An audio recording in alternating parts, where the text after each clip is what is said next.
All right, good to go. All right, am I running this, Nate, or are you? You.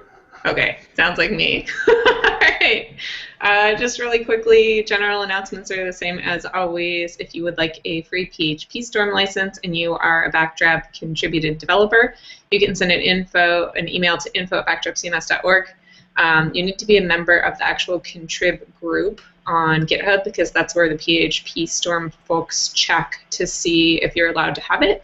But if you don't have a module or theme to contribute yourself, you can definitely offer to co-maintain something for someone else or help manage issue queues, stuff like that. We can use help in lots of different places. So go ahead and get set up and we can send you a license key. If you'd like to make a donation to Backdrop CMS, you can do so on our contribute page. We have adorable t-shirts and hoodies we send out as thank you gifts. And I think we are nearing the point where we're going to be ordering some more t-shirts because we're running out of everybody's favorite size.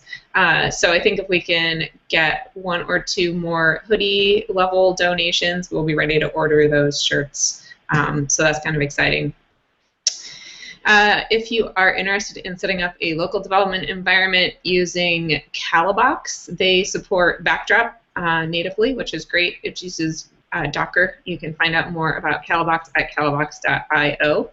And that is it for our general announcements. I don't think we have any updates from the PMC this week, so let's turn it over to Nate for community growth.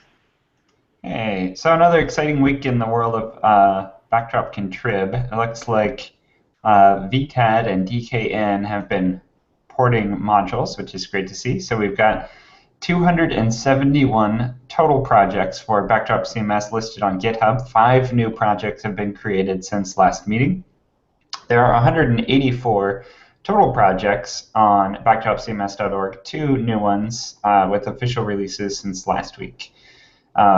With those 184 projects, there are 265 total releases, 3 new releases since last week. 53 total Backdrop Contrib authors. We've got about a dozen pending applications, people that have applied but haven't completed the review process. We'd love to get those applications all completed.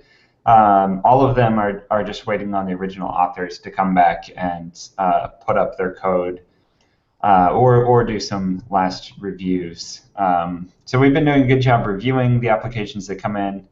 So if you're interested in joining the Backdrop Contrib group to port your modules to Backdrop or to become a member of that group to get a PHP Storm license so you can do all of your Backdrop development in a nice IDE, then you can join the Backdrop Contrib group at github.com/backdrop-ops/contrib, and that's where we go through the process of reviewing applications. On backdropcms.org, there are 245 total user accounts, 4 new users signed up since last meeting. That's all we've got for community growth. Another good week. Lots of new projects coming in. It's always great to see. And of course, we're always doing work on Backdrop itself, which also saw a whole lot of activity this week. But before we get to that, we cover infrastructure is the next item on the agenda. So the first item we have in the infrastructure list here is our testing infrastructure. Gore is with us today. Gore and I have been doing some work on improving the testing infrastructure, mostly Gore. I'm just there kind of facilitating. And we have an issue 1906, where we've been looking at alternatives to Travis CI. A couple weeks ago, right before the release of 1.4 actually, Travis CI moved us from kind of like their traditional Iron servers to a bunch of Google Compute Engine servers, and resulted in a 6 times slowdown in our tests, which took us from like 15 minutes to an hour and a half, which caused us no end of problems.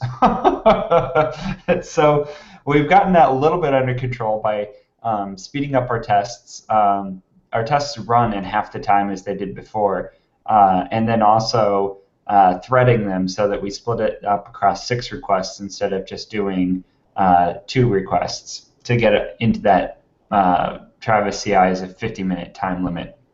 So right now our tests on Travis are running in about 20-some minutes or so, which isn't great, in particular because we're limited to 5 threads at a time on Travis. And if we have multiple people filing pull requests or multiple people merging, then they all get piled up on top of each other, and it can take like over an hour for people's tests to run after they file a pull request. So we're trying to find ways of solving that problem. You can read up about at issue 1906 for the background there. But the exciting thing is what we're doing right now is we are expanding our use of ZenCI, which currently is providing our live sandboxes. Gore has made it into a test running service as well. And so right now what happens when you file a pull request is that it spins up the live sandbox. It still sends the test request off to Travis, but we're also sending test requests off to ZenCI. So now we've got our tests running the full suite twice, one on ZenCI and one on Travis. And we're doing that while we kind of familiarize ourselves with them, with ZenCI, and get all of the kinks worked out of it. But it's likely that we'll turn off Travis here in the near future. ZenCI runs the entire test suite on PHP 7 in 3 minutes, which is pretty awesome. And in PHP 5.3, it takes about 6 or 7 minutes. So it's really exciting. It's a lot faster. There's some promise of speeding it up further yet. Right now, Gore, you can correct me. I think we're on 8-core machines, but there are 12 and 16-core ones available that could speed things up substantially more if we get into that kind of need. So that issue is 1947, the Enable ZenCI for testing. If you'd like to follow up on that issue and see what action is going on there. So that's exciting. Our testing infrastructure is looking up. We're also trying really hard to resolve the random test failures that are happening. Sometimes we do have a lot of random data input in places where we just use randomized strings, and sometimes those randomized strings cause randomized failures. Or sometimes the runtime, the speed of the test actually affects random failures. And so we're trying to track down all of our random failures at 1478. We've been fixing lots of them. I think we've fixed 5 or 6 different possible random errors in the past couple of weeks. But there's still ones happening every now and then. So if you run across a random failure that looks like it's completely unrelated to a change you made, please post there any information about the random failure you encountered. All right, that's it for testing infrastructure. Next item on the infrastructure task here, we've got Drush. Drush has been working for quite a while now. You can get it from backdrop/contrib/drush. And I think we just check in here to see if Jeff, who's been managing Drush, the Drush development, has any updates for us. Yeah, I did some more work on Drush Up and put in some validation checks to make sure you have wget, but I just need testers to give that a whirl. But it works for me, as they say. Okay, awesome. Cool. Let's see. So next item on the agenda, we've got backdropcms.org and the work that we're doing on our flagship website. Jen, do you want to run through the summaries here? Yes, if I can remember how to unmute myself. All right. So what we're working on right now is getting single sign-on working with GitHub, and Gore also did a bunch of work on that. I think we just need some more testers. I'm working on upgrading backdropcms.org to the latest version of Backdrop today, so I'll throw in that patch and give that a test and see how it goes. At least locally, maybe we'll even try it on like a beta site or something like that as well. We're also working on building a showcase for sites that are built with Backdrop, so people who need help selling clients on it can show examples of existing sites running Backdrop. I'm not sure we've made any progress on that recently. We had Eric Goldmantics volunteer to do some of the site building, but I don't think that's made progress for maybe the past 2 weeks. So that would be good for somebody else to pick up if you wanted to.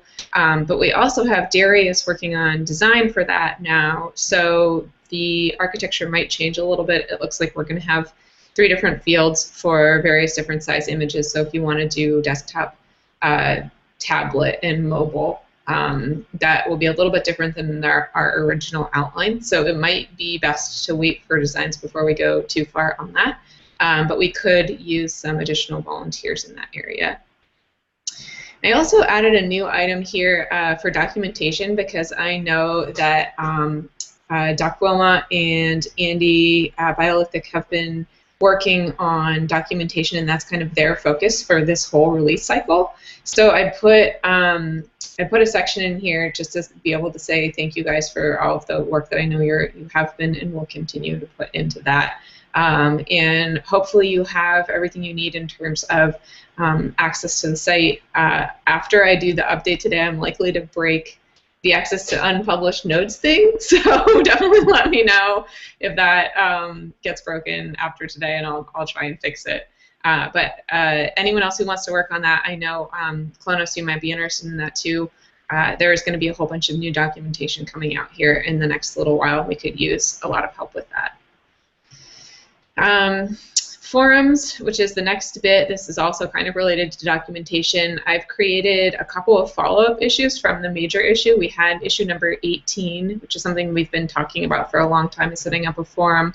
That was kind of an issue about a discussion on like what our options are and if we should build a forum. And originally we're like, no, let's use things that already exist. And it's kind of become clear that that isn't really adequate for our forum users.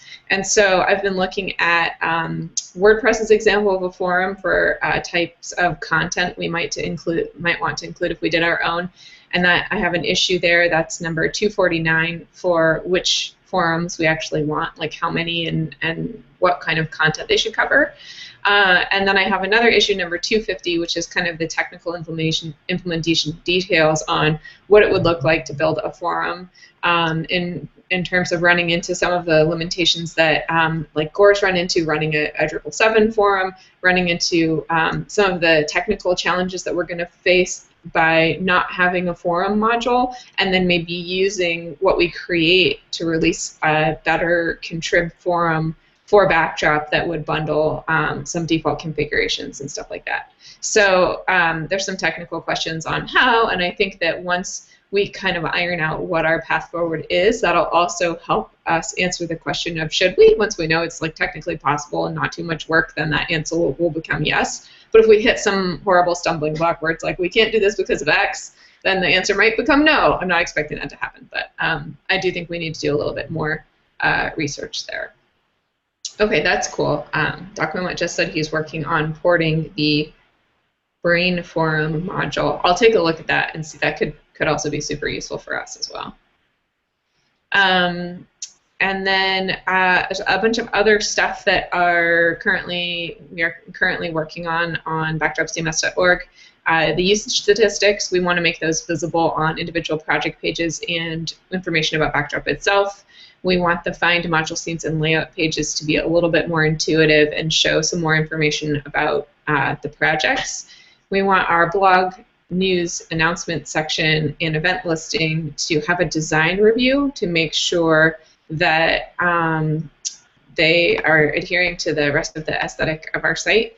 And we want to add a little bit more functionality to our service providers listing so that people can find providers either in their geographic region or for a specific focus, like something like e-commerce. So I would love to be able to get those things set up, and we could definitely use help if anyone wants to contribute site building time to backdropcms.org. A lot of those things are kind of quick one-offs, like, oh, we just need to expose a filter on this view. And some of them are a little harder, like got to kind of step back and look at the whole thing and say, what should a find layouts page look like? But definitely some good places for people to get involved there. So that's it for the backdropcms.org website. So I want to turn this back over to Nate to talk about Backdrop CMS, the project itself.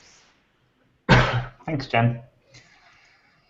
So the next bug fix release is going to be version 1.4.3. As you guys probably know, May 15th we had our 1.4 release, which was great, huge success. Lots of new functionality. We added in the new project browser module, and we added in help me out, guys. Redirect. Redirect. Oh yeah, redirect. There we go. Yeah, we added in redirect module, which was a huge improvement. Yay!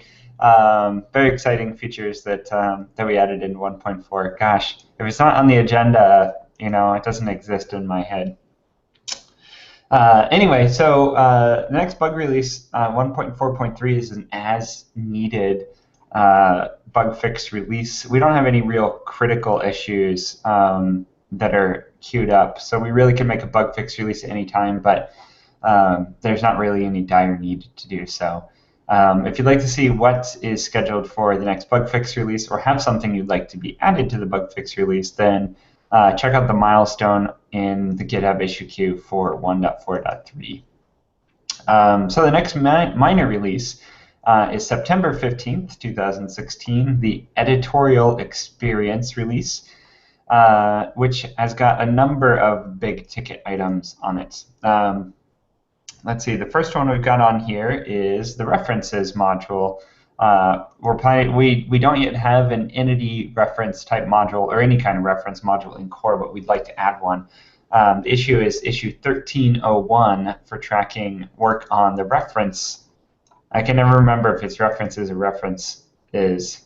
Reference. I want to call it reference to sort of, yeah. Well, Mike, you're the author so far of what has been created. Do you have any updates for the reference module? No, I don't have any updates for the reference module. Okay. I'm trying to figure out what I'm going to say at the meetup next week, so I haven't had a chance to look at it. Okay, no problem. Yeah, I think. Yeah, I know Harold A was looking at potentially helping with that. Has that been moved into a contrib project yet? No, not yet. Okay. Yeah, I think maybe if we could get it moved into a public repository, then we can get more collaboration between various people working on it. Yep, sounds good. I'll do that this week. Okay. Yeah, that would be great. Yeah, I'm interested in swinging back around to take a look at that as well. I haven't actually seen it in action, although I've heard that it's actually functioning, right? You can actually do references between entities, and the basics are there at least already, right? Well, see, the basics are there. The basics are very simple. The actual references is just essentially storing an ID and a entity type in a field database or a field database table. It's all the sort of integrations and the sort of letting users select things and the user interface stuff that's actually more of the work that needs to actually happen. Cool. Okay. Super. All right. Next item on the in the feature list for 1.5 is a new front-end theme in core, which is issue 1361. Wes, do you want to provide us with an update on this one? Sure. The biggest thing for me is the color module. So I haven't really been doing anything on basis unless someone finds a bug or anything. I know Graham and maybe a couple other people have been using it for some projects. But yeah, I've been focusing on the responsive drop-down menus in core and kind of working on the color module, more thinking about it at this point. Haven't done too much on it. what do we need to do to actually get Basis core ready? Is it needing review at this point? Like, could we put it in at any time, or does it need some I additional think work yet? I think it's ready. I just would prefer that it had some ability to customize colors before it went into core. That's my strong preference. But Okay, and you want that to happen before it goes into core. I think it'd be better that way. But I don't know. I mean, it depends. If no one thinks no one would use that functionality, then it's not worthwhile. But Okay. I think it'd be Well, good. in any case, I'll take a look at it then, because it does seem like if it's ready from your perspective, then I definitely should take a look at it and see if I concur with that, and then if not, then I'll give you some reasons why. Sounds great. Okay. Yeah, and you mentioned it already that color module has got some issues, and that we'd like to continue providing color module support for the themes in core, but it's got some UX issues, and it has some architectural issues that make it really just not very friendly to work with. And then improving that would be a great thing. Mike also opened up kind of a related issue to that, issue 1949 this week, which basically suggested that like some of the suggestions you had for color module sound awesome, but they also could be used for any theme setting besides just the colors. I'm not quite sure how this would work from an architectural standpoint, but I think it probably is possible.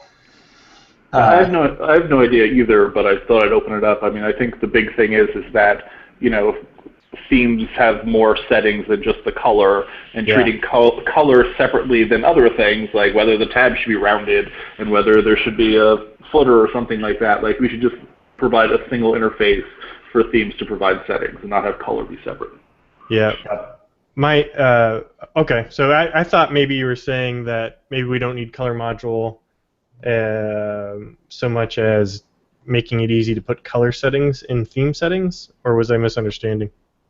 Yes, we should make it easy to put color settings in theme settings. That sounds like a good solution. Without any sort of color module thing? Right. It seems like we need some sort of like color field and widget to easily add like a color field element, so that a theme could just say, I want to put a color field in and the value, and then it could do whatever it wants with the value later. Yeah, the only thing I thought of that we might lose if it's the job of the theme is if a user says my brand colors are blue, purple, and white, and then they change themes. It'd be cool if we could actually keep that setting, but if it's theme dependent, it probably wouldn't translate at all. But if there was a module, we might, and that's like as good as it gets. But then, yeah, my other this is one of those things. It's like, you know, someone having to like re-enter their colors in when they change the theme isn't like that big of a deal. No, and the architectural hurdles that we would have to jump through to make like colors work across themes are kind of crazy, and sort of the color module showed that that's not actually that huge of a priority for users. Since I haven't really found anyone who actually like, oh boy, the color module lets me change my theme without having to re-enter my colors. You know, Was that something it was trying to do? I didn't get that impression, because I thought that was the whole point. Nah, I don't think so, because the theme defines the keys, like what the machine name for the color is, and I don't think that would translate. So what the hell does the color module do? It provides the color picker and all that, because that wasn't a field type back then, and you had to provide like the whole jQuery nonsense and. Oh, I thought the whole point was the fact that you can switch themes and keep your colors, but if it doesn't even do that, I'm not even sure why it exists. Yeah. So I don't know. Figuring out theme settings and what should and shouldn't be in the color module. I don't know. Yeah. I would really like to feel that out, because I feel out of my depth. But yeah, I'm also like, what about these? There's a lot of be important. Yeah, there's a lot of little parts. It'd be good to add a color field type to the field API. Right. Yeah, that's In general, just so people can create color fields or something, because I imagine there might be lots of different uses, and we might want to actually make it like fully featured where it can store like all 3 different types of color coordinates or something. Cool. But that's more complicated. Yeah, you're not alone with the color module WTF. Oh boy. All right. Well, both of those issues, really interesting to take a look at. Issue 1905 for color module and 1949 for theme settings revamp. Yeah, both good items. All right, next item on the list here, we've got a new front page layout that we'd like to include out of the box in issue 1042. Let's see. Do we have a leader on this particular issue? It doesn't look like we do at this point. Everybody's in agreement that it's a good idea, but we don't have anybody taking the lead on this one. So anyway, I guess maybe it's a good time to do a call it. If you're interested in working on making the homepage of your new backdrop websites when you install it out of the box better, then issue 1042 is a great issue to look at. There's a lot of ideas going on in there. I think that the basic idea for out of the box is that it will just simply be a single column layout, and then a view of your content in the middle placed as a block rather than having /node as the front page. Will make up a new path like /front or /home, and make that be a layout that you can customize rather than needing to make a new layout or override /node or do something like that. It'll make it easier for people to modify their home pages if there's one there already. Jen, did you want to say something? Yeah, I was just going to mention that we also talked about it's going to be pretty easy to just switch the layout to a single column layout and put exactly the same content we have in it. But as part of that issue, it might be good, or as a follow-up, to add some kind of a hero thingy, whether it's a slider or just an image, just so that the homepage is a little bit different than it was before. That might be good, but there are some questions that go along with that. Like, what is the hero thing? Like, is it a block type that lets you upload an image, or is it like a HTML field that we ship like an image somewhere in core, like a MISC kind of thing?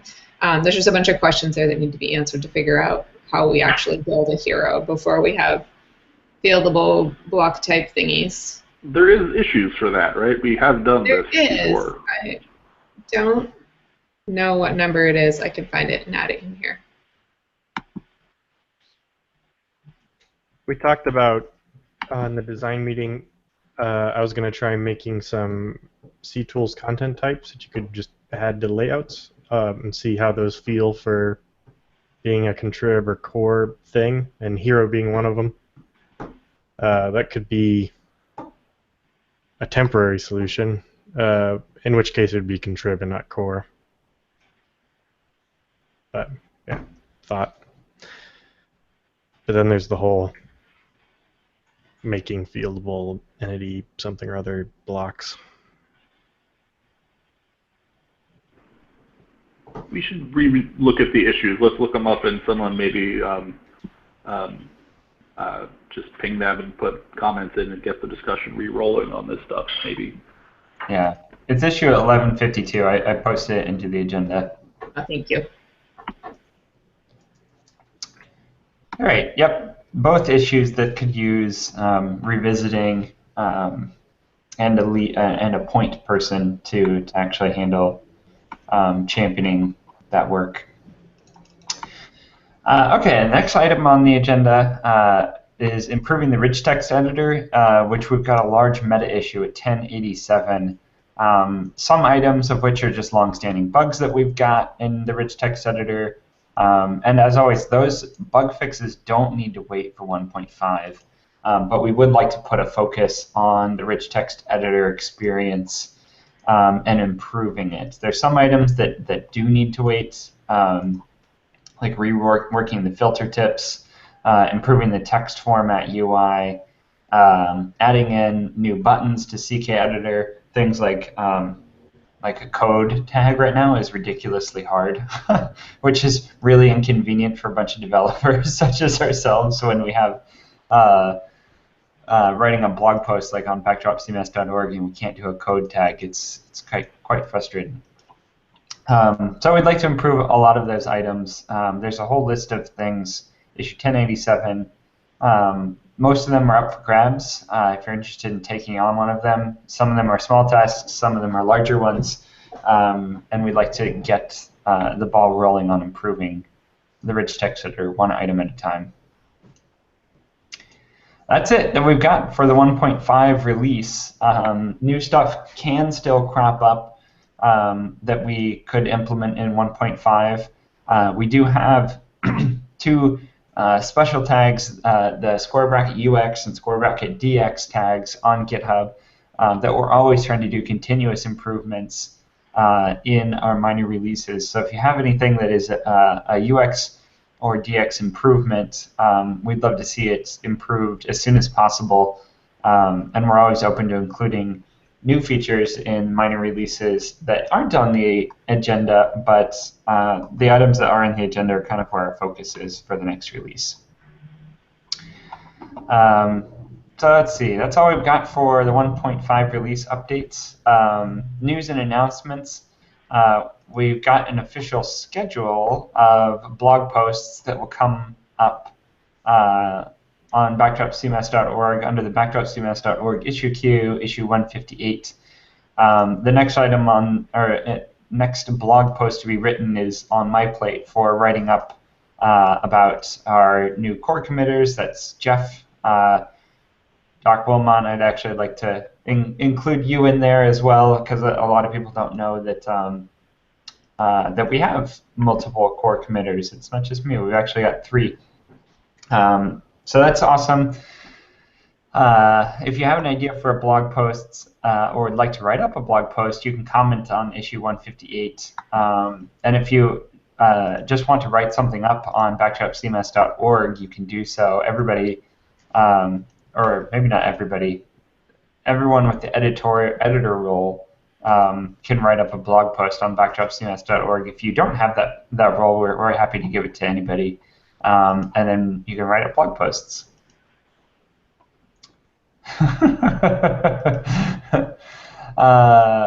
Let's see, newsletter. So the newsletter, we're held up on the newsletter announcing 1.4, which I know is like now it's been 2 weeks, because we're waiting on me to push out 1.4 to Pantheon, which right now we're really quite confident about the status of things.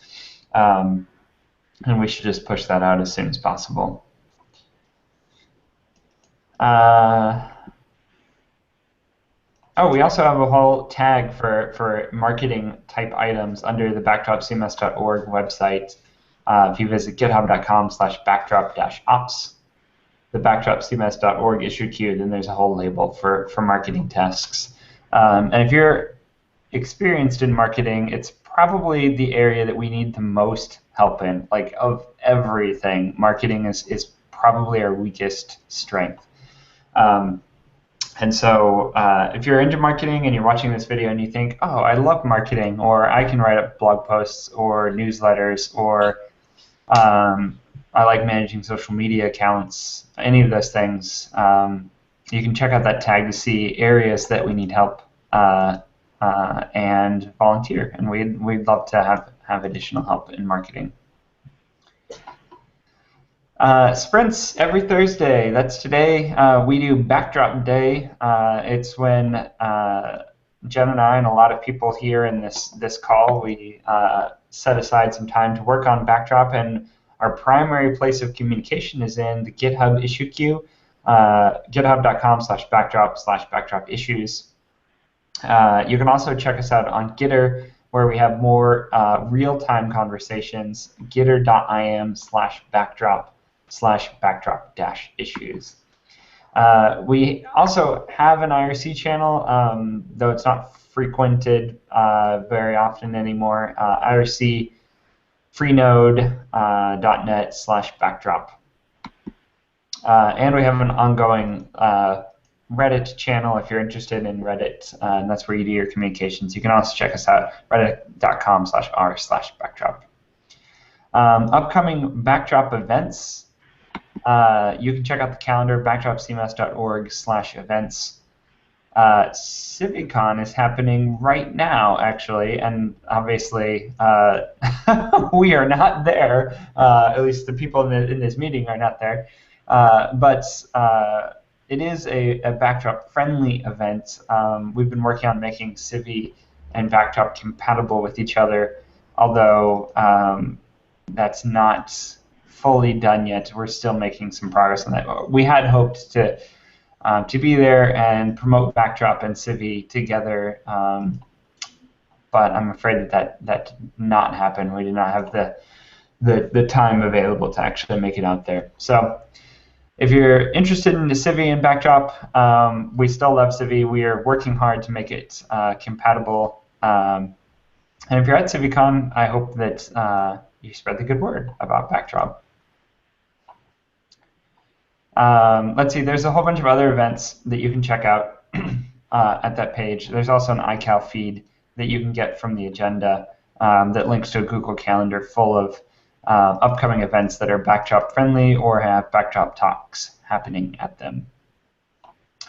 The last item we've got here on the agenda is that the beginning Backdrop CMS book will be out in just 3 short weeks. Beginning Backdrop from A-Press, written by author Todd Tomlinson. We're really excited to have that full-length book be available here in the near future. That's all we've got for the agenda for today.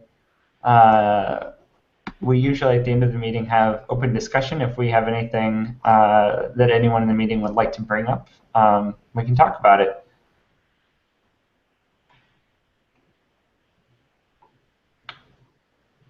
Looks like it's mostly quiet today. Okay, well, if there's nothing else, then let's call it a meeting. Mike, were you going to say something? No, maybe? No. Okay. All right, well, let's call it a meeting. Well, thanks, everybody. Okay. Okay. All right, thanks for watching. Thanks for joining, and we'll catch you guys next week. Thanks, guys. Bye-bye. Bye. Bye.